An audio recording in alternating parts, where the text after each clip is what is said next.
ગરમી છે જબરદસ્ત. ભાદરવો મહિનો હાલે છે અત્યારે તો હોય ને સપ્ટેમ્બરમાં. ક્રિશ માટે કંઈ બનાવો. ક્રિશ તો બહાવ ચોખ્ખી ચટ ના પાડે છે, મમ્મી મારા તો કાંઈ નહીં મોકલતી. મને પણ છે. ક્રિશ મોટો કે પૂર્વ? ક્રિશ અત્યારે કોમન થઈ ગયું છે પીસીઓડી. હા, આપણી લાઈફ જ આખી આપણે રૂટીન જ આપણા હા ઓલા થઈ ગયા છે અસ્ત વ્યસ્ત. અત્યારે તો માતાજીની દયા છે, પણ મેરેજ થયા ને ત્યારે પરિસ્થિતિ સારી નહોતી, એટલે અમારે બેબી નહોતું જોતું. પછી લેટ પ્રેગ્નન્સી રહી, 11 વર્ષે પ્રેગ્નન્સી. કાંઈ વાંધો નહીં, થઈ ગયું ને. મારે પણ એક પ્રોબ્લેમ છે, જાહેર જનતામાં નો કહેવાય એટલે ચૂપ છું, એવું છે.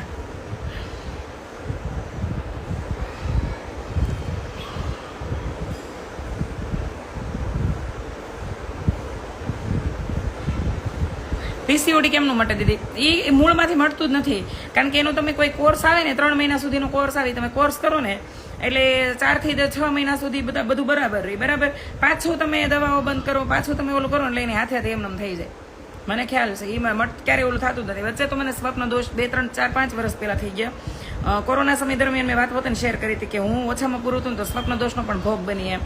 તો એ વખતે મને એક ગાયનેક ને બતાવેલું જ હતું મેં, પણ એક હોમિયોપેથિક ડૉક્ટરને મોટી ઉંમરના હતા, એ હોમિયોપેથિક અંકલે બતાવ્યું હતું. મોટી ઉંમરના એટલે કે મારા પપ્પાથી ની મોટી ઉંમરના હતા. એમને મેં બતાવ્યું ને તો એમણે એવું કીધું હતું કે મને શરૂથી કે તારી લાઈફ ક્યાંથી આમ ટર્નિંગ પોઈન્ટ એટલે કે જીવનનો બેડ પોઈન્ટ ક્યાંથી નહીં કે ચાલુ થયો એમ. મને કે હું તને અચાનક જ મગજ ઉપર ટેન્શન આવી ગયું હતું એમ. તો મેં એને વાત કરી કે મારા 6ઠાની એક્ઝામ ચાલુ હતી અને 6ઠું ભણતી હતી ત્યારે મારા મમ્મીએ સુસાઇડ કરી લીધું. મારી નજરે આ દ્રશ્ય જોયું, એટલે આ દ્રશ્ય કેટલાય સમય સુધી મગજમાંથી હટ્યું નહીં.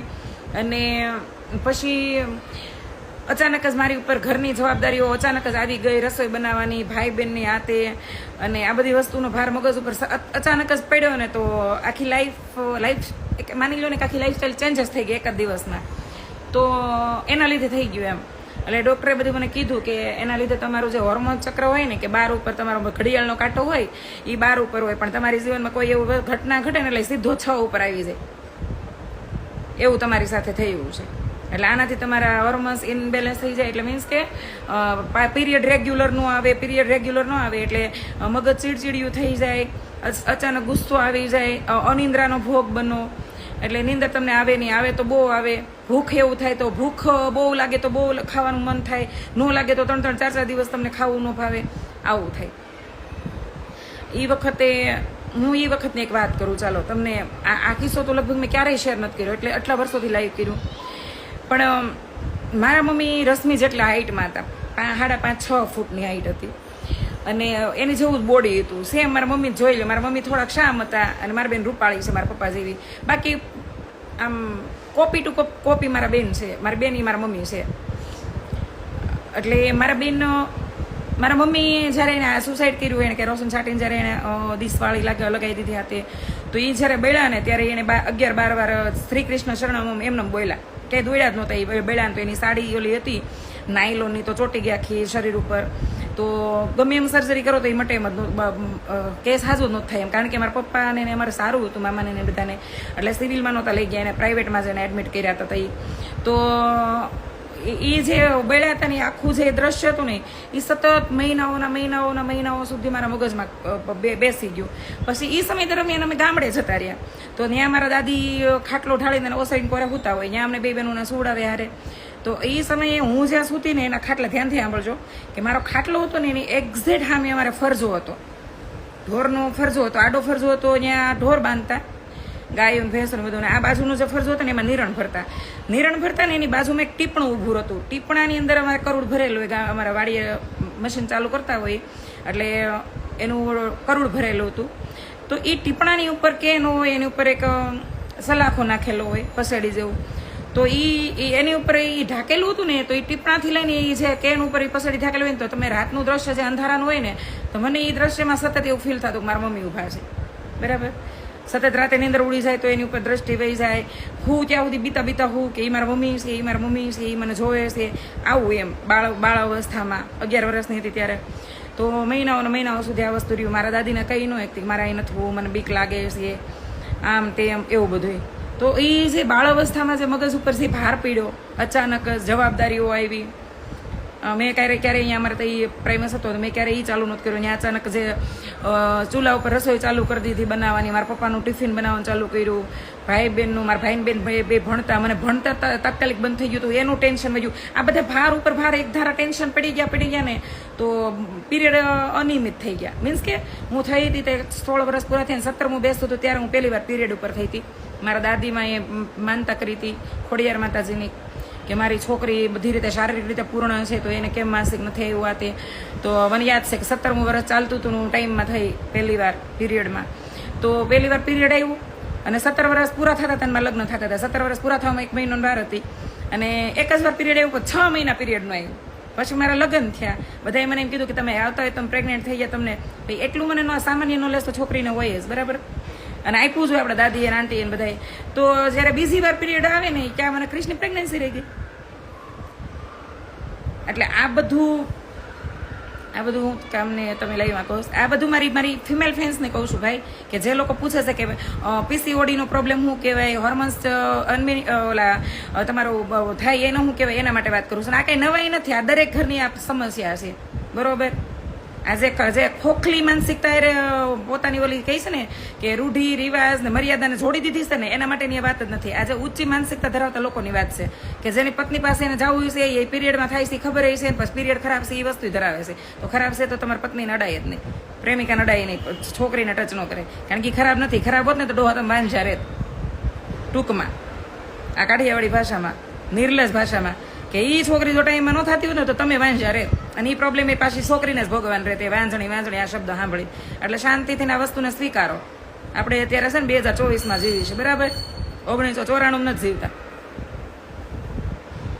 એટલે હું એ મારા પ્રોબ્લેમથી લોકોને એ વાત કરી રહી છું, મારી બધી ફિમેલ ફ્રેન્ડ્સને, કે જે તે સમયે તમારા જીવનમાં કોઈ અચાનક દુર્ઘટના ઘટે અને કોઈ અચાનક જ તમારા મગજ ઉપર કોઈ ભાર આવીને પડે ને તો એનાથી આ બધી વસ્તુઓ થાય બોડીમાં. અને આ વસ્તુ મને તો ખબર જ નહોતી. મેં તમને કીધું કે અમને ગામમાં તો હોર્મોન્સ એટલે એ જ ન ખબર પડતી કે હોર્મોન્સ જેવી કોઈ વસ્તુ હોય, લેડીઝ આ બધી વસ્તુથી પીડાય.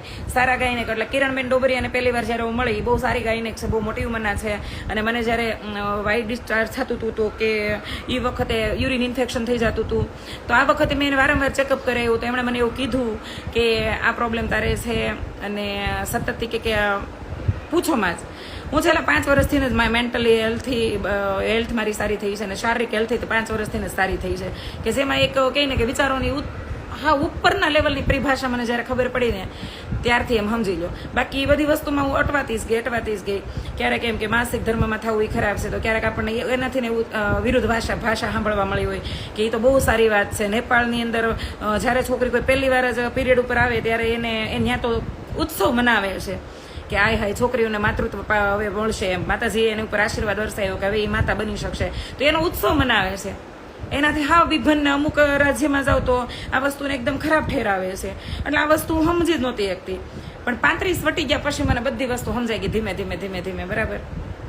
દોસ્તીની ઊંચી પરિભાષા, પ્રેમની ઊંચી પરિભાષા, વિચારોની ઊંચી પરિભાષા, ભક્તિની ઊંચી પરિભાષા, સ્ત્રીના જીવનને કે સ્ત્રીત્વ અસ્તિત્વ એનું આ બધી વસ્તુ તઈ સમજાણી. ત્યાં સુધી તો બધા અસમંજસમાં જ હતી અને માણસ ઓળખવાની ક્ષમતા ત્યારે નહોતી ને લગભગ હજી નથી. એટલું બધું થઈ ગયા પછી હોર્મોન્સને ગુજરાતીમાં શું કહેવાય તો મેં હજી નથી પૂછ્યું, પણ મને એવું લાગે છે કે અંદર જે ઘટતી ઘટનાઓ છે, દુર્ઘટનાઓ છે, એની અંદર જે ચાલતું રહસ્યમય ચક્ર હશે ને એને કદાચ કહેવાતું છે બરાબર. તો આ બધી વાતો મને કિરણબેને સમજાવી, એકથી એમણે સમજાવી અને મોટી ઉંમરના જે ઓલા કાકા હતા એણે મને સમજાવી કે એને કીધું કે તું સ્ટાર્ટથી તને કોઈ સંકોચ નહીં રાખતી, કે મારે દવા દેવામાં તને ખબર પડે તું શારીરિક રીતે બહારથી બહુ જ કે ઓલી છો પણ અંદર બહુ જ બીમાર છો અંદરથી એમ. એટલે મેં કીધું મને કયો હાલો હું બીમાર છું એમ. તો મારી સાથે મારા ફ્રેન્ડ આવ્યા હતા, નરેશ નહોતા આવ્યા ત્યાં, અને આ વાત છે 7-8 વર્ષ પહેલાંની, મિનિમમ 7 વર્ષ પહેલાંની, 2016, 17, 15, 16, 17, 18, 19, 2019ની છે આઈ થિંક. અને એ વખતે મારા મિત્રએ એવું કીધું કે તું માનસિક રીતે બીમાર છો એમ. એટલે મેં કીધું વોટ મીન તું કહેવા હું માંગે છું મને? મેં માનસિક એટલે મેન્ટલ છું?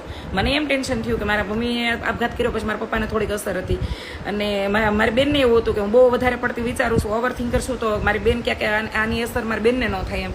તો મને મારા ફ્રેન્ડ એકવાર એવું કીધું કે તું માનસિક રીતે બીમાર છો. મેં જાને હવે ડોબા કોઈ નો તને એવું લાગતું હોય તો મારે બોલતો નહીં, આવી રીતે અમે બાંધી પડ્યા, બરાબર. તો એણે એવું કીધું કે હું તને એવું કહેવા નથી માંગતો, પણ તું પહેલાં મારી વાત સમજ એમ, કે હું સતત તારી યારે આટલા સમયથી રહું છું ને તો મેં એક વસ્તુ માર્ક કરી છે તારામાં, કે જ્યારે તું બહુ જ લાગણીમય થઈ જતો તને અચાનક જ લાગણી ઉભરાઈ જાય છે. જ્યારે કાંઈ પણ નાની એવી વાત હોય ને કાંઈ વાતનો એવડો મોટો મુદ્દો ન હોય તો તું વધારે પડતી હાઈપર થઈ જશો. ક્યારેક તને કે ગમે ત્યારે કોલ કરી તો એમ કે હું સૂતી છું, ક્યારેક તું કે રાતે કે અડધી રાત સુધી જાગે છો. આ બધી વસ્તુ મેં માર્ક કરી છે કે તારામાં. તો મને એવું લાગે છે કે તારે એકવાર સારા ગાયનેકને બતાવવાની જરૂર છે. અને કાંઈ કે મેં કીધું મગજની બીમારી નથી મને, એ તું ટેન્શન લે માય. મેં કીધું એવું મને કેમ આય મારા મગજમાં ખોટું નાખી કે નાખતો નથી, કે આપણે મગજનું પછી વિચારજો, પહેલાં તું ગાયનેકને બતાવી, તને એટલી બધી પ્રોબ્લેમ છે ને એટલે ગાયનેકને મળ્યા.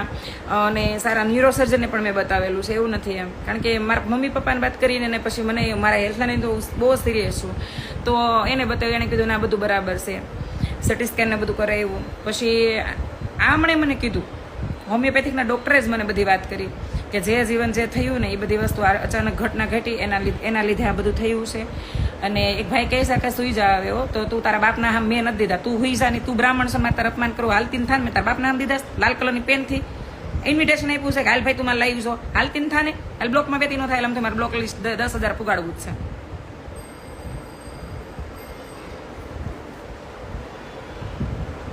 હા હવે બહુ જ સારું છે, કારણ કે મેં લાઈફ રૂટીન જ આખું બદલી નાખ્યું, બરાબર. નારાયણ કાઠિયાણી બા. તો પછી મેં એને પૂછ્યું કાકાને કે હવે આ બધી પ્રોબ્લેમનું સોલ્યુશન શું એમ. તો એણે સોલ્યુશન આપ્યું મને કે નિયમિત પહેલાં તો લાઈફ કરી નાખો તમે. છે કે સુવાની બેસવાની સુવાની ને ઉઠવાની તમારી જે ઓલી છે ને જીવનશૈલી એ બદલો. એટલે મેં કીધું કે શું કરવાનું છે કે આટલા વાગે ઉઠી જ જવાનું, સૂર્ય નમસ્કાર કરો, રનિંગ કરો આટલા 1 કલાક માટે, અને સવારે જમવાનું રાખો. કારણ કે હું લોંગ એટલે બહુ લાંબા સમયથી હજી મને સવારમાં બ્રેકફાસ્ટ મેં નથી કર્યું, બરાબર. મારા મમ્મી પાસે ગયા તો લગભગ મને યાદ છે કે આ બધું ક્રિશ પેટમાં હતો, મારા સાસુ પરાણે સવારમાં દૂધ પીવડાવતા કે મને ભાખરી ખાવાનું પરાણે કહેતા, ત્યારે મેં સવારમાં કર્યું છે એને માન રાખીને મારા છોકરાના ભવિષ્યનું વિચારીને. બાકી મેં બ્રેકફાસ્ટ નથી કર્યું, ક્યારેય સવારમાં નાસ્તો નથી કર્યો. અને કર્યો હોય તો એવું કંઈ નહીં કે આમ રેગ્યુલર નહીં કાંઈ. તો એણે મને એમ કીધું કે સવારનો નાસ્તો કરો, નાસ્તો ન કરો તો એક લાઈફનું એક રૂટીન બનાવો સારું. અને પછી એને દવા આપી હતી, લાંબા સમય સુધી દવા લેવડાવી. પણ એક વાત અહીંયા ક્લિયર થઈ ગઈ છે કે જ્યારથી મેં જીમ ચાલુ કર્યું છે, છેલ્લા 1.5-2 વર્ષથી હું કન્ટિન્યુ જીમ કરું છું. ક્યારેક કદાચ એમાં ચૂકી જતું છે કોઈ કામના લીધે કે આપણે વ્યવહાર સંસારમાં છીએ તો વ્યવહારના લીધે, પણ જીમ ચાલુ કર્યું ત્યારથી હું ડેટ ટુ ડેટ માસિક આવે છે મારું. 2-3-4 દિવસ જ આમ તેમ થાય છે, ક્યારેક વીક નથી માથે ગઈ. પણ એક વસ્તુ મેં માર્ક કરી લીધું છે કે મને હોમિયોપેથિકના ડૉક્ટરે જે કીધું હતું ને હાવ સાચી વાત છે, કે તમારું રૂટીન જ્યારે વ્યવસ્થિત થઈ જાય ને એટલે તમારું હોર્મોન ચક્ર છે ને પાછું ધીમે તમારું હતું ને ત્યાં આવી જશે, રેગ્યુલર લાઈફ થશે. એટલે તમારા વિચારો, તમારી નીંદર છે અનિંદ્રા છે એ નીંદર વ્યવસ્થિત થવા મળશે. તમે જીમ કરો, યોગા કરો, અને સકારાત્મક વાતાવરણમાં રહ્યો, પોઝિટિવિટી ધરાવતા એવા દોસ્તોના કોન્ટેક્ટમાં રહ્યો. તમારો ભૂતકાળ બહુ જ ગંભીર છે એટલે એને વારંવાર યાદ ન કરો. કોઈ એવા માણસો તમારા જીવનમાં આવી જાય ને અચાનક તો એનાથી દૂરી બનાવી લો. કારણ કે એને એમ કીધું કે હું ડૉક્ટર બનીને તને સલાહ નથી આપતો, હું તારા મમ્મી પપ્પા નથી ને તો હું તને બાપ બનીને સલાહ આપું છું. હજી મને એ ડૉક્ટરનો ચહેરો બહુ જ યાદ છે, 7-8 વર્ષ પહેલાં જોયો હતો. અને ખરેખર દાદા એટલા બધા પ્રેમાળ હતા. અને એને છેલ્લી વાત કીધી ને એમાંથી મન જીતી લીધું હતું કે હું આ ડૉક્ટર બનીને તને સલાહ નથી આપતો, તારી જેવા ઘણા કેસ મારી પાસે એવા, પણ તારો કેસ તો બહુ જ અલગ ટાઈપનો છે. અને એમાં મને એવું કીધું હતું કે હાવ સંકોચ મૂકીને વાત કરજે, કે કઈ સમયે તને કોઈ માણસ ગમ્યું હોય એ વાત કરજે, કયા સમયે જે માણસ ગમ્યું એને તને હર્ટ કર્યું હોય એ વાત પણ કરજે. અને કઈ ઉંમરમાં કઈ ઘટના ઘટી હતી, કઈ દુર્ઘટના ઘટી હતી, કઈ વસ્તુ તને ભૂલાતી નથી, કઈ વસ્તુ વારંવાર મગજ ઉપર હાવી થઈ જાય છે, ટોટલ કે છે. એટલે મને દવા દેવાની ખબર પડે. અને મેં સંભારી ઠેઠ 10 વર્ષની હતી ત્યારથી લઈને અને છેક હું 2019માં જઈને દવા લીધી ત્યાં સુધીની જે ઘટનાઓ દુર્ઘટના હતી એ બધી મેં એને કીધી કે મને આમ થયું હતું, આ સમયે લગ્ન થયા હતા, આ સમયે મને મારું ભણવાનું અચાનક છૂટી ગયું હતું, કેટલા સમય સુધી મને અમારા ઘરના પ્રત્યે નફરત આવી ગઈ હતી અને મને ભણવું એટલું બધું ગમતું. પછી મારા મમ્મી પપ્પાને આમ થયું હતું તેમ તો બધું એક વસ્તુ મેં એને વહી મેળીને કીધી. અને આટલા વર્ષની ઉંમરે મને કોઈ છોકરા ઉપર આકર્ષણ થયું તો ત્યાંથી લઈને ટોટલ વસ્તુ એને કીધી અને ડૉક્ટરે એમ કીધું કે આ બધું સ્વાભાવિક છે, ઉંમરે ઉંમરે બધું કામ થાય, બધી વસ્તુ થાય, અને સ્ત્રીને થાય એવું નહીં, બધા પુરુષોને આ બધું થાય, પણ આમાંથી હવે બહાર નીકળી જાય અને આ બધી વસ્તુને દફનાવી દે. હવે હું તને જે દવા આપું એ દવા રેગ્યુલર કરી અને રેગ્યુલર તું તારી લાઈફ સ્ટાઈલ કરી કે તારું રૂટીન બનાવી એમ. અને આ વસ્તુ કર્યા પછી ખાસ 2 વર્ષથી જીમ કરું છું ને ત્યારથી રેગ્યુલર માસિક આવે છે, બરાબર, ડેટ ટુ ડેટ આવે છે, નીંદરે મસ્ત મજાની થઈ જાય છે. પણ હજી પણ જ્યારે પીરિયડ નજીક હોય ત્યારે અઠવાડિયું મારું મગજ મારા કાબુમાં નથી હોતું. એટલે આ સમય દરમિયાન મને સંભાળે છે ઘરના, મારી બેન, મારા દોસ્તો, મારા મિત્રો, બધાને ખબર છે કે આ સમયમાં, અને એ તો સ્વાભાવિક બધી લેડીઝને થતું હોય, મને એકને નથી થતું, પણ આવી બધી વસ્તુઓ થાય, બરાબર. પીસીઓડીનો પ્રોબ્લેમ હોય ને આ બધી આપણને લાગે હાવ નોર્મલ વસ્તુ, પણ એ જેની હારે જે પીડાતી હોય ને એ લેડીઝને પૂછજો કે એને બિચારીને કેવું થાય એમ. કમરના દુખાવા, મગજના માથાના દુખાવા, અને સતત પેડુમાં દુખતું હોય. મને તો અત્યારે હમણાં તો એવું થઈ ગયું છે છેલ્લા ઘણા સમયથી કે 2 બાજુના ચેસ્ટ હોય ને 2 બાજુની બહુ હેવી થઈ જાય આખો, જે 4, 5, 6 દિવસ અગાઉ. અને આપણે કહીએ ને બ્રેસિયલ કાઢીએ ને એટલું તો આમાં લિટરલી આમ પકડવું પડે, એટલું દુખે. નિપલની અંદરથી આમ કહીએ ને કે ચટકા ભરતું હોય ને એવું થાય. તો વચ્ચે મને એ ટેન્શન થયું હતું કે મારી બેન કે આપણે હારા એવા કોઈ ડૉક્ટરને બતાવી કે બ્રેસ્ટ કેન્સર અત્યારે બહુ જ સામાન્ય થઈ ગયું છે એમ, તો એની કંઈ પ્રોબ્લેમ નથી ને આ તે. તો વિચાર્યું વચ્ચે, તો એમ કીધું કાંઈ નહીં, આ પીરિયડ આવી જાય પછી આપણે વિચારીએ એમ. તો પીરિયડ આવી ગયું પછી બધું નોર્મલ થઈ ગયું. પણ પીરિયડ આવવાનું હોય ને એની આગળનું વીક મને એમ થાય કે આ વીકથી બીવા માંડીશ હવે, બરાબર. સ્વપ્ન દોષ કેવી રીતે થાય? નીલમબા પૂછે છે મને, તો બેન ગ્રાસિયા છે. અને હા, ખીલ બહુ છે. ખીલ તે એ વખતે હતા, હવે ખીલ નથી, હવે ઓપન પોર્સ બહુ છે. એ બ્લેકેટ્સ કાઢવાની બહુ હતી ને, મને બહુ ઓલું બ્લેકેટ્સ વ્હાઇટેટ્સ થવા જ નહોતું. મને મોઢા ઉપર હોય ગમે નહીં, કોકને હોય એ ન ગમે, મને તો હોય નહોતું ગમે ને, તો એના લીધે છે. પણ હવે કાંઈ કોઈને ઇમ્પ્રેસ નથી કરવાનું, મારે કાંઈ બાયોડેટા નથી લખવાનું. મારા મગજ પણ કાબુના રે પીસીઓડી છે એ પણ બેન હોર્મોન્સ બદલાય એટલે એવું થાય કે સાવ હમણાં કોકને 2 ઝીકી નાખીએ. જ્યોતિ પટેલ આ વાત કહે છે ને એ વાતથી હું તમને ચોખ્ખું કહી દઉં કે નરેશ એક દી મને પૂછ્યું તો તને શું થાય છે એમ, પીરિયડની આગળના દિવસે જ લગભગ પૂછ્યું તું, આવ્યું ને ત્યારે. તો મેં કીધું મને ક્યારેક એમ થાય કે તમને માન નાખું. મેં વાત દાંત કરતે જ કીધી હતી, પણ નરેશ એવું કીધું ખાંસીને એવું થાય એમ. મેં કીધું હા, તમે કોઈ એવી વાત મારી સમજી ન શકો ને આ સમય દરમિયાન મને થાય 2 લાફા તમને મારું ફેરવીને. પણ આપણે કહીએ ને કે ભારતીય નારી છીએ અને સભ્ય સંસ્કૃતિ સાથે આપણે મોટા થઈએ, એટલે પતિને હામું કહેવાની ત્યારે છૂટી મળી ગઈ છે. હાથ ઉપાડવાની છૂટી તો ક્યારેય હોતી જ નથી, અને ઠાવી ન જોઈએ. પણ પતિ 2 ઝીકે હામાં 2 ઝીકી દેવાય, એ પરિભાષા પાછી મારી પોતાની છે. પણ મને ક્યારેય આમે નથી કર્યું, એટલે એ બાબતે હું ન કંઈ કરું. પણ મને એ સમય દરમિયાન એટલો બધો એની ઉપર ગુસ્સો આવે કે કારણ વગરને આર્ગ્યુમેન્ટ્સ કરે, કારણ વગરના મારી યારે લપ કરે ને મને એમ થાય એક નાખું ફેરવી, આવો મગજ થઈ જાય. હવે આવું કોકને કહીને તો કોઈ કેમ કે આ તો ગાંડીની છે, પણ આ દરેક લેડીઝને પૂછો છે, મારી જેમ ખુલ્લીને સ્વીકારવામાં માનતી હોય, ખુલ્લીને બોલવામાં માનતી હોય ને એ લેડીઝ તમને જવાબ આપી શકશે સાચો. બાકી બીજી તો પતિવ્રતા ખોટી એમ કે ના ના એવું થોડું થાય, એ તો આમ કૃષ્ણાબેન આમ કે પણ ભાઈ એવું થતું હોય, પણ તમે ક્યારેક નોટ ન કરી શકતા હોય ને ક્યારેક તમે બોલી ન શકતા હોય, બરાબર. આ બધું થાય. હું સાચી વાત દી, મને પીસીઓડીની પ્રોબ્લેમ છે, પ્રેગ્નન્સી રહેતી નથી, એમના 6 મંથે પીરિયડ આવ્યા દી.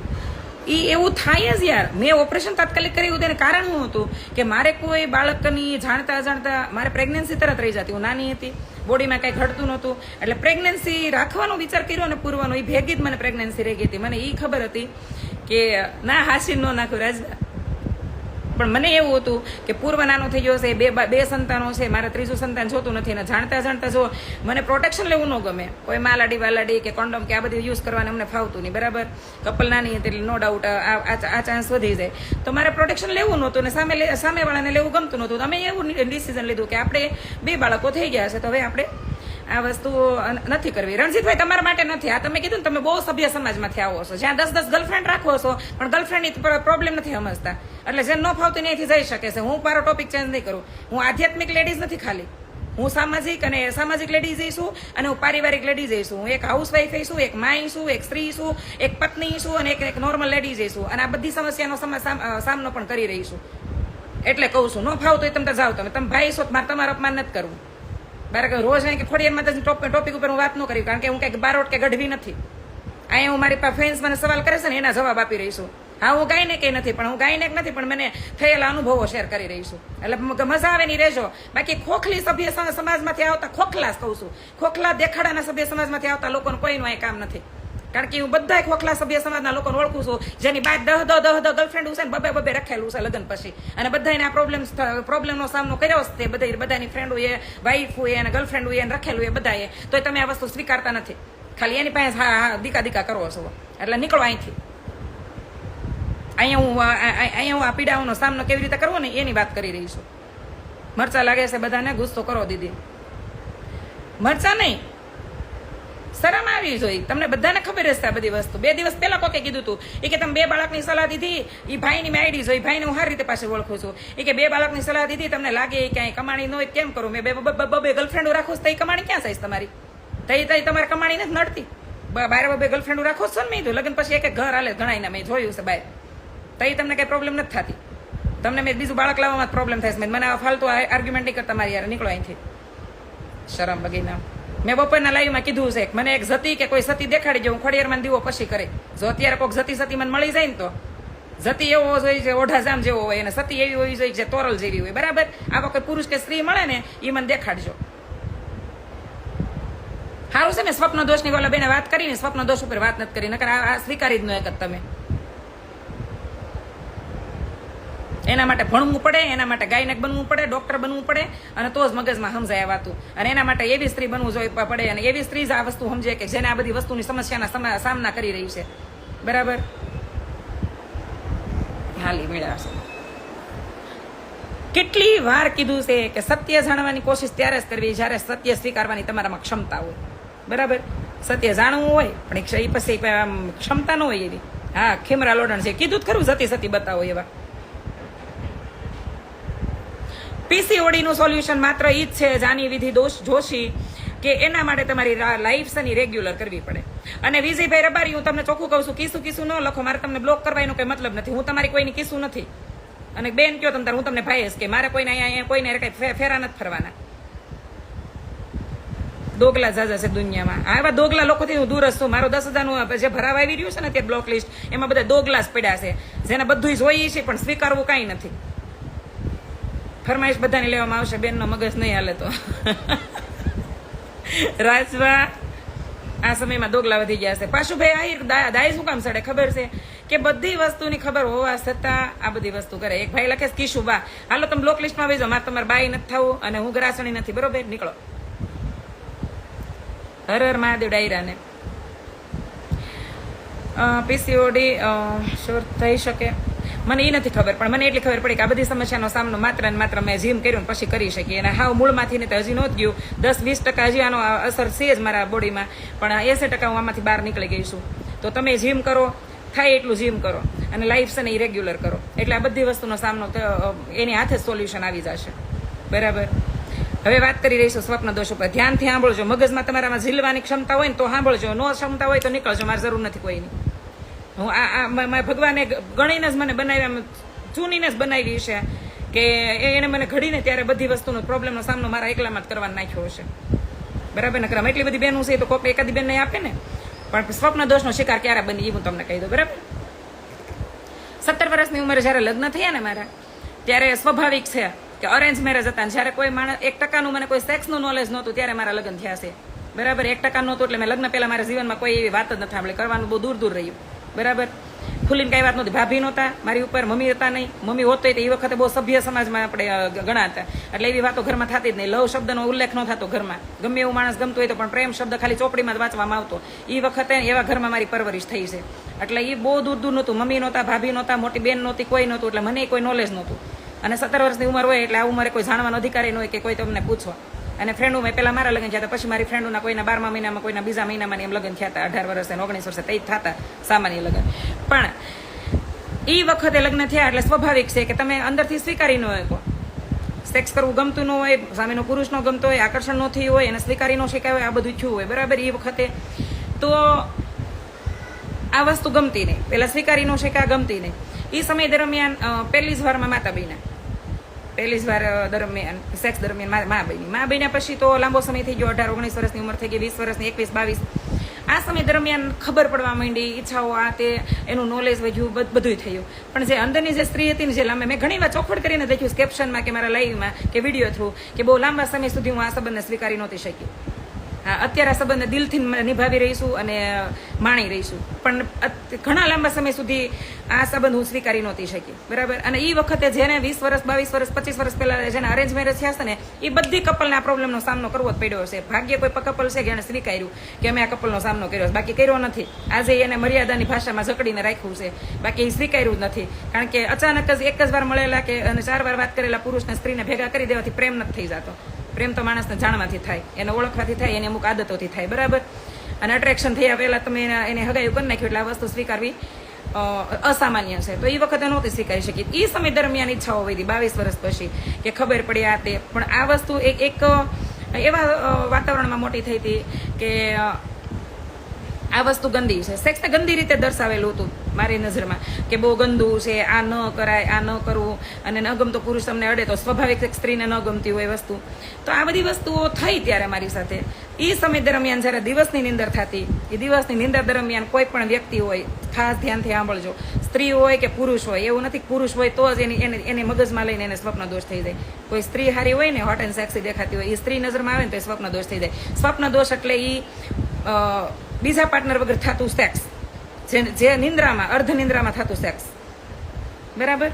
ખાસ કરીને યાદ કરે, મગજ હાકીને સાંભળજો કે અર્ધ નિંદ્રામાં હોય, લિટરલી તમારું બોડી છે આખું વાઇબ્રેટ થતું હોય, લિટરલી તમને એવું લાગતું હોય કે મારી સાથે આ થઈ રહ્યું છે. અને પછી જે તમારી હારે નિંદર ઉડી ગયા પછી પગમાં જે કહીને કે નૂર નો રહે, બોડીની અંદર જે એનર્જી હોય ને એનર્જી નો રહે, નૂર ઉડી જાય. તો આવી બધી સમસ્યાનો સામનો કર્યો. પગમાં નૂર નો રહે, પછી બપોરની નિંદર પછી ઉઠ્યા પછી સાંજ સુધી હુઈ ત્યાં સુધી મગજ બેચેની રહે. અને આ સ્વપ્ન દોષની વાત કરું ને તો માની લો કે કોઈ સારું વ્યક્તિ છે તો એની કાંઈ થયું તો વાત બે નંબરની છે, પણ ન જાણતા એ સ્વપ્ન દોષ એવી વસ્તુ આવી છે કે એમાં તમારા કોઈ કઝીને આવી જાય ને એમાં તમારા કોઈ પાડોશી આવી જાય, એની અંદર તમારા કોઈ હું મારે કેવું તમને કહીશ ને તો તમને આ વાત ગળે નહીં ઉતરે. અને એક દિવસ આ સ્વપ્ન દોષ માટે મને અપરાધ ભાવે ફીલ થયો હતો. પછી આ વાત મેં મારા ફ્રેન્ડને કરી. વિચાર કરો કે આ વાત મારે મારા હસબન્ડને કરવી જોતી હતી, પણ એને ક્યારે આ વસ્તુમાં રસ જ નહોતો લીધો. જોઈન્ટ ફેમિલી દરમિયાન મને એવું લાગતું હતું કે અમે બે ખાલી સંબંધમાં એક છત નીચે રહીએ છીએ, અમે ખાલી પતિ પત્ની છીએ, પણ એ એવા સંબંધમાં નથી. તો એ વાત સમજી એકવાની ક્ષમતા જ ન ધરાવતા, કારણ કે એ દુનિયામાં એને ઉતરવું જ નહોતું. અને મેં આ વાત પછી એને જ્યારે અમે મિત્રો બન્યા ત્યારે કીધી કે આ વસ્તુને મેં સામનો કર્યો, જે વસ્તુનો સામનો કરતી હતી ત્યારે તારે મને સપોર્ટ કરવાનો હતો તમારે, અને આ વાત તમારે સાંભળવાની હતી. એ સાંભળી મારા દોસ્તોએ, અમારા એવા મિત્રએ સાંભળી કે જેમ સેમ મારી જેવો હતો, સેમ એટલે સેમ, મારાથી 16 દિવસ નાનું, પણ મારી દરેક સમસ્યા એને સાંભળી અને આનો પણ એને જ ઈલાજ કરાયો. અને ત્યારે ડૉક્ટરે એવું કીધું કે આ વસ્તુ જે રીતે ગંદી રીતે પ્રેઝન્ટ કરવામાં આવી છે એવું ગંદુ છે નહીં, જીવનની જરૂરિયાત છે, સ્ત્રી પુરુષના ઉંમર ઉપર ડિપેન્ડ હોય છે, આ ઉંમર આવું થવું સ્વાભાવિક છે.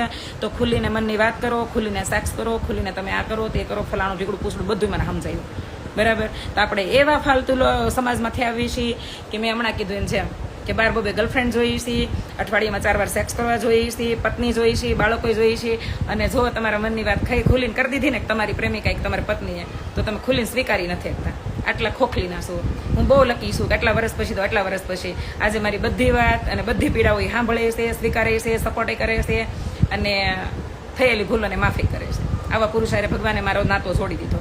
અને અત્યારે હું પૂરેપૂરો આભાર માનું છું કે મેં લખ્યું હતું, લિટરલી લખ્યું હતું કે પ્રેમ એટલે પેલીની જે નજરે ન ગમતો પુરુષ ધીમે ધીમે ધીમે ગમવા લાગે ને આ જ પ્રેમ, બરાબર. બાકી પ્રેમની કોઈ પરિભાષા અલગથી હોતી જ નથી.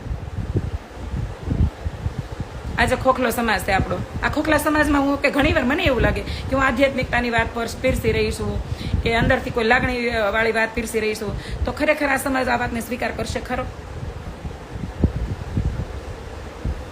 પણ સમાજ સ્વીકાર કરે કે ન કરે, મેં પોતે સ્વીકારી લીધું છે કે હું જેવી છું ને એવી આવી જ છું, મારે આવીને આવી રીતે જીવવું છે. કારણ કે 15 વર્ષ સાથે રહેલા મારા મિત્રએ કીધું છે તું ક્યારેય નહીં બદલતી, તું જેવી છો ને એવી જ રહેશે, બરાબર. આજે એક બેને પોસ્ટ લખી નાખી છે કે બહુ નસીબદાર હોય છે એ લોકો કે જેનો નંબર 5 વર્ષથી ચાલુ હોય. મેં કીધું મારા એક મિત્રનો નંબર 15 વર્ષથી એકનો એક સેન્ટ ક્યારેય નથી બદલ્યો અને હું વર્ષોથી એના કોન્ટેક્ટમાં નથી, બરાબર. પણ એટલી ખબર હોવી જોઈએ કે કયા વ્યક્તિને ક્યારે છોડી દેવું, કયા વ્યક્તિને કઈ વાત કરવી, કયા વ્યક્તિ પાસેથી તમને સાચી એડવાઇસ મળશે. બાકી ઘણા એવા કહે ને કે 2 બાધેમાં ત્રીજો ફાવે. તમે એની સમસ્યા તમારી કહેવા ગયા હોય ને તો એ સમસ્યા વધારીને જાય. આવા લોકોથી દૂર રહેવું. પણ માં ખોડિયારે જ મારો હાથ ઝાલેલો હતો, મને કોઈ દિવસ સમસ્યામાં પડવા જ નથી દીધી. સમસ્યાનો સામનો કરવાવાળા માણસો, હિંમત, બધું મને પીરસી નાખ્યું, બરાબર. એટલે નિયત સાચી હોય તો તમને આ બધા રસ્તાઓ ઈશ્વર કરે. કૃષ્ણાબેન તમારી આ વાત સાંભળીને મારી આંખમાં આંસુ આવી ગયા. મેં કીધું હતું એક સમયે એક વિડીયો મેં બનાવ્યો હતો જેમાં શોર્ટલી મેં મારા પ્રોબ્લેમ્સ મૂક્યા હતા કે હું એક એવી સ્ત્રી છું કે જેણે બાળપણમાં માતા પિતા, પછી ભણતર છીનવાઈ ગયેલાનું દુઃખ ભોગવ્યું, માતા પિતા છીનવાઈ ગયેલું દુઃખ ભોગવ્યું, દોસ્તીથી લઈને પ્રેમ સંબંધો તૂટ્યાનું દુઃખ ભોગવ્યું, પછી સ્વપ્ન દોષનું દુઃખ ભોગવ્યું, હોર્મોન્સ ઇમ્બેલેન્સ છે તો એનું દુઃખ ભોગવ્યું, બધું ભોગવ્યું. અને આજે હજી મારા ફ્રેન્ડે મને એમ કીધું કે આપણે કે બ્રેસ્ટ કેન્સર ને કૃષ્ણા દીદી કે કહીને કે ગર્ભાશયની કોથળીના કેન્સરનું એના નિદાન કરાવી લેવું જોઈએ. એટલે મેં કીધું કરાવી લે, હાલ હેલ્થ માટે તો આપણે સિરિયસ હોવું જ જોઈએ. પણ આ બાજુમાં જ બેઠા છે હસબન્ડ લાઈફમાં સાંભળતા હશે નીચે બેઠા બેઠા, બરાબર. મેં કીધું ને મિત્રો બેને, એને મારી બધી સમસ્યાની ખબર જ છે, એટલે એ ચિંતા કરવાની કોઈ જરૂર નથી. મારા હસબન્ડ પણ બહુ જ સપોર્ટ કરે છે, બહુ જ કેર ઇજ્જત લવ કરે છે. બસ તો એ જ મોટી વાત હોય છે છોકરીઓ માટે. પણ સાચી પત્ની કોને કહેવાય ખબર? સપોર્ટ ન કરે તો સપોર્ટ લઈ લે.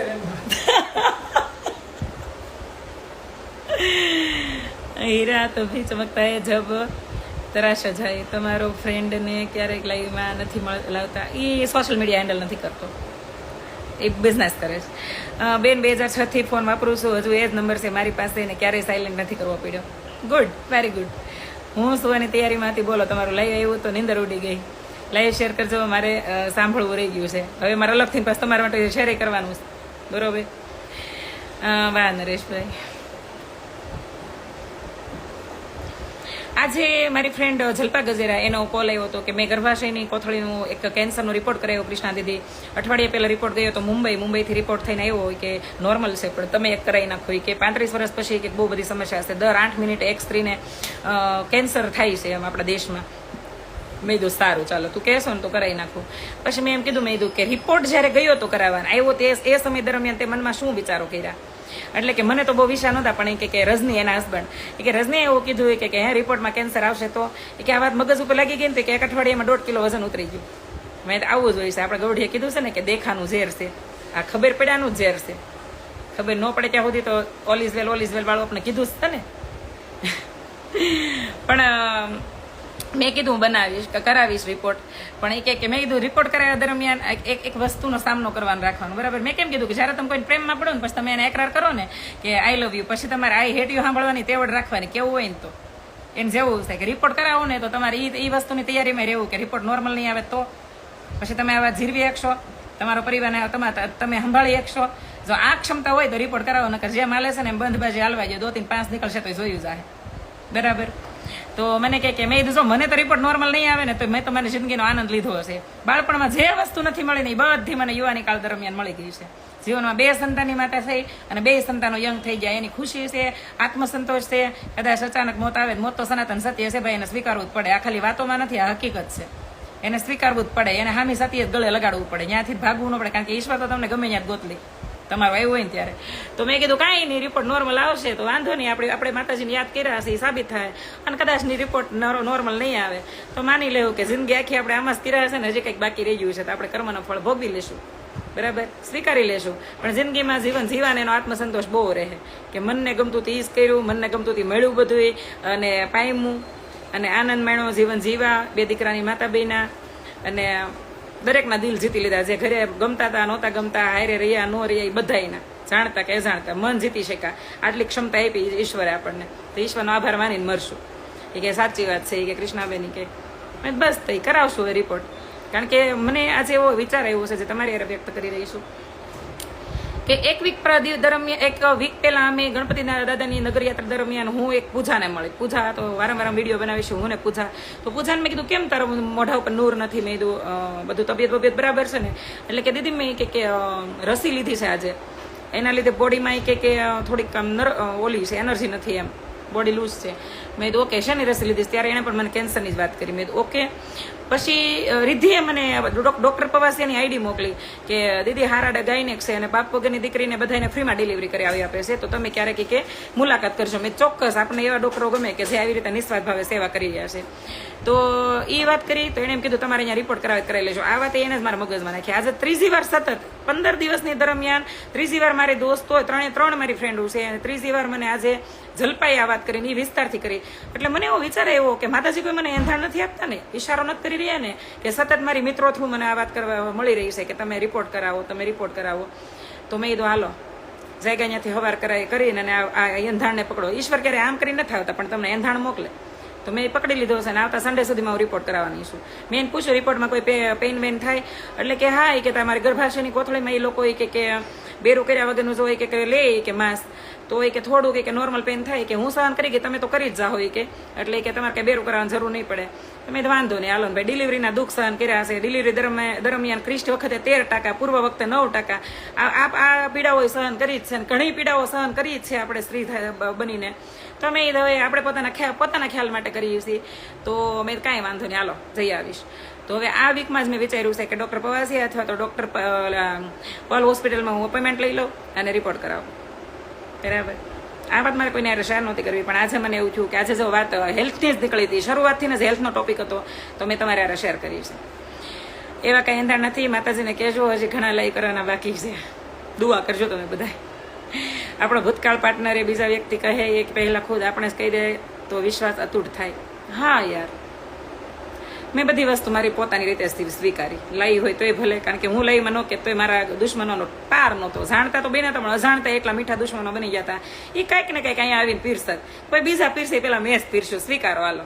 અને આ સ્વીકાર્યા પછી જે તમને સ્વીકારે ને એ સાચો તમારો મિત્ર, એ જ તમારો હિતેશુ. બાકી બેટા ચીકણી ચૂકણી અને એવી વાતો કરીને જે લોકો મિત્ર ભેગા કરે છે અને ચાહકો ભેગા કરે છે ને, એ બહુ લાંબુ ન ખેંચે. કે મારા તો બ્લોક લિસ્ટમાં જો એટલા બધા ભરેલા છે અને એક જૂની આઈડી વેચે તો કેટલા બધા એવા લોકો મને નફરત કરી બેઠા છે. પણ અત્યારે જે ફોલો કરે છે ને એ બધા રિયલ ફેન છે મારા, જેને મારી બધી હકીકત ખબર છે ને તોય મારી હારે ઊભા છે. આ જ મારા મિત્રો છે ને આ જ મારા સાચા રિયલ ફેન છે. બરાબર. આજે લાઈવમાં તમારી વાતો સાંભળવી બહુ ગમી. તમારી વાતો થેન્ક યુ મમતા શેલડિયા. અત્યારે મને આ જ વિચાર આવ્યો, ભગવાને તમને નિમિત્ત બનાવ્યા છે એટલે વાત કરી મને ડૉક્ટર બતાવવાના છે. એવું છે, અનુભવનો ખજાનો છે મારી બેન પાસે. એક દી તમે કીધું રસલીન, મેં કીધું રસલી કેવડી બંધ ખેડ્યો કાં આપણે એક જ જીવનમાં નાની ઉંમરે. એ કે સાચી વાત છે. મેં કીધું ભગવાને બધું કેમ એક જ માં નાખી દીધું. ટેલેન્ટની વાત નથી કરતી, દુઃખો તો એક નાનાથી લઈને મોટા એક આપણે નાખ્યા. કપરી પરિસ્થિતિમાં ડિલિવરી, બાળપણથી લઈને કેટલી વસ્તુને એમ કે એક વસ્તુને એમ સતત સંઘર્ષ, એમ સતત અવિરત, કે જ્યાં ક્યાંય અટકવાનું નામ જ નથી લેતો. અને એક પ્રોબ્લેમમાંથી બહાર નીકળે તો બીજી પ્રોબ્લેમ તો એની કરતા જબરદસ્ત દરવાજાની વાર ઊભી હોય ખટખટાવીને, અને હું પાછી એને વેલકમ કરું છું.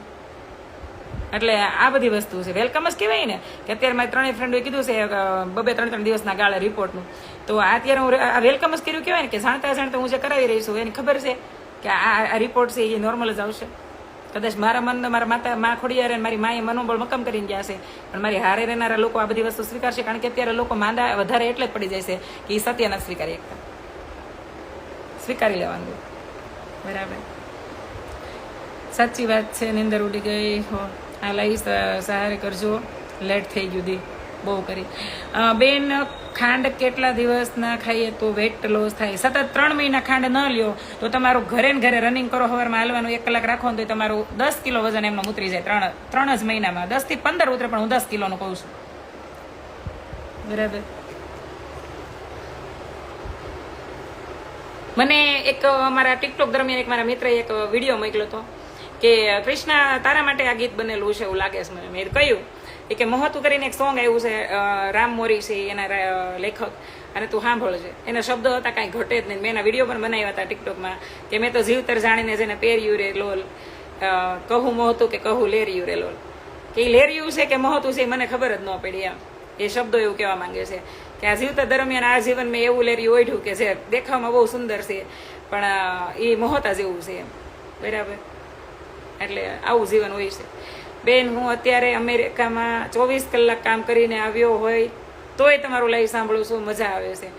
શૈલેષભાઈ વેગડાણી, પહેલાં તો દિલથી થેન્ક યુ કે જે લોકો પોતાની અહીંયા આ બધી કા કરે છે. હશે સુરતી હશે લાઈવના રાણી છો. Thank you. સાચી વાત છે. સોની દીદી પ્રેગ્નેન્ટ છે. હા, સોની પ્રેગ્નેન્ટ છે. અમે પ્રાર્થના કરી છે એના માટે કે વારંવાર એને મિસકેરેજ થઈ જાય છે તો આ વખતે એને બહાર નીકળી જાય. જોરદાર ન્યૂ સોંગ છે.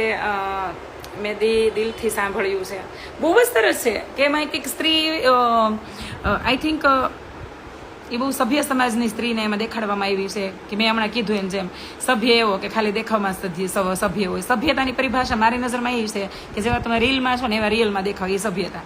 બાકી તમે પોતાની બેન દીકરી માટે ઊંચી સભ્યતાની પરિભાષા વાપરો, બીજાની બેન દીકરી માટે હાવ નિમ્ન કક્ષાની વાપરો, એને કોઈ સભ્યતા નથી કીધી મેં, બરાબર.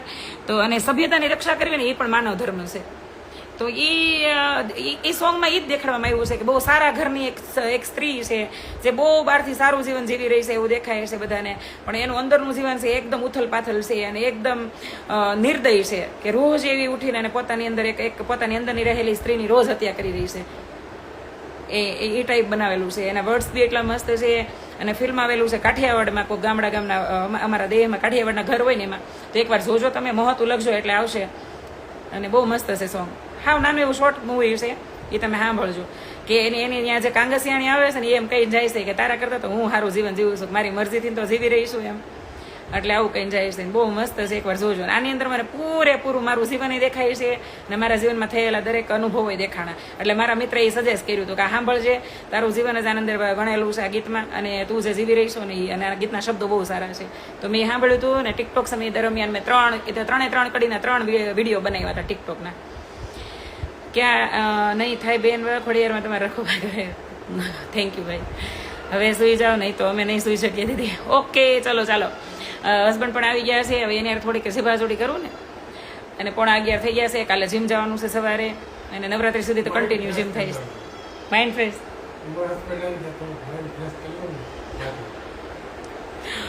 ફ્રેશ કરી લો. કાલ કેમ વહેલા હોઈ ગયા હતા? કાલ કેમ વહેલા હોઈ ગયા હતા? હું તો જ્યાં અલગ કરતી ગયા તમે હોઈ ગયા હતા. પછી તમે હોઈ ગયા એટલે હું બેડરૂમમાં જઈને ઓલા પાસે જઈને હોઈ ગઈ ઘડી. ત્યાં એસી ચાલુ હતી તે. મને પણ શીખવાડજો, કેમ કે મારે સુરતી જોડે પણ શીખવું પડશે. ના બાપા તમે મહોણા ધ્યાન રહ્યો, બરાબર. તો ચલો હવે નેક્સ્ટ વીકથી એક વીક આપણે એક કન્ટિન્યુ જીમ કરવાનું છે. પછી આપણે નવરાત્રીના મસ્ત મજાના લુક આવશે, મસ્ત મજાના સોંગ આવશે, મસ્ત મજાના જીવન મારું આમનું ખીલતું રહે અને ઠેડુથી જીવે જ્યાં સુધી તમે બધા હારે રહ્યો. કારણ કે મારી એકલતા દૂર કરાવવાળા તમે બધા છો, નકર આપણે કેટલું મનમાં રાખીને મરી જાય. પણ આ બધું ઠેલવું તમે બધા સાંભળવાળા હતા એટલા માટે, બરાબર. આઈ લવ યુ ઓલ ટાઈમ. જય માતાજી, જય મા ખોડલ, ગુડ નાઇટ.